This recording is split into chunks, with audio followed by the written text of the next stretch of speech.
В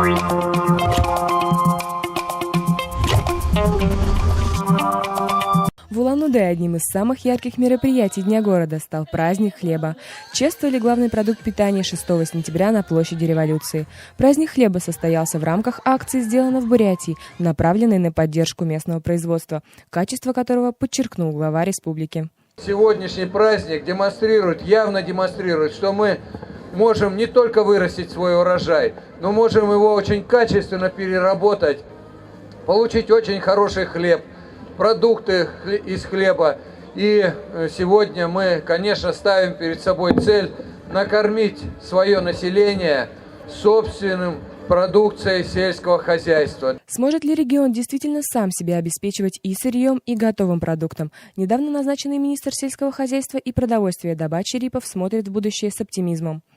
Сегодня, больших трудностей нет, конечно, но сегодня необходимо прежде всего организовать переработку того зерна, которое мы сегодня производим.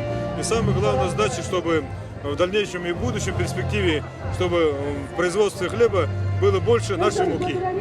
Гостей праздника удивляли национальные диаспоры. Они представили свои традиционные хлебобулочные изделия.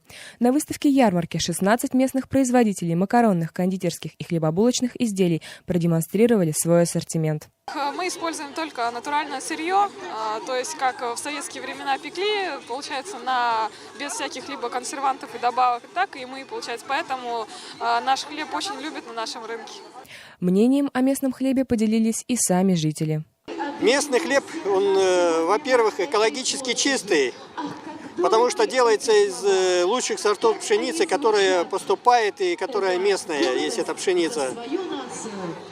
Потом люди, которые его производят, делают это с душой, от чистого сердца, поэтому этот хлеб очень вкусный и очень полезный. Я здесь недалеко работаю, у меня просто сегодня выходной, узнала, что такое праздник, очень интересно, весело, очень вкусно пахнет. Это, конечно, не увидеть, но пахнет здорово. Вот даже сын не устоял. В этом году одно из ведущих предприятий города «Бурятхлебпром» отмечает свое 20-летие. Его лучшие работники были награждены в торжественной обстановке. К тому же БХП подготовил много сюрпризов для горожан, среди которых и огромный торт. Идея была такова, чтобы сделать на День города торт и представить все районы города. Железнодорожный, Советский, Октябрьский, поселок Восточный, авиазавод. В общем-то, вот так вот мы планировали сделать. В принципе, нам, я думаю, это удалось. В конце это будет видно. Настроение не испортила даже дождливая погода. Праздник продолжился яркой концертной и конкурсной программой. Аюна Чертарова, Александр Моисеев, Артем Шаханов, Байкал Финанс. Thank you.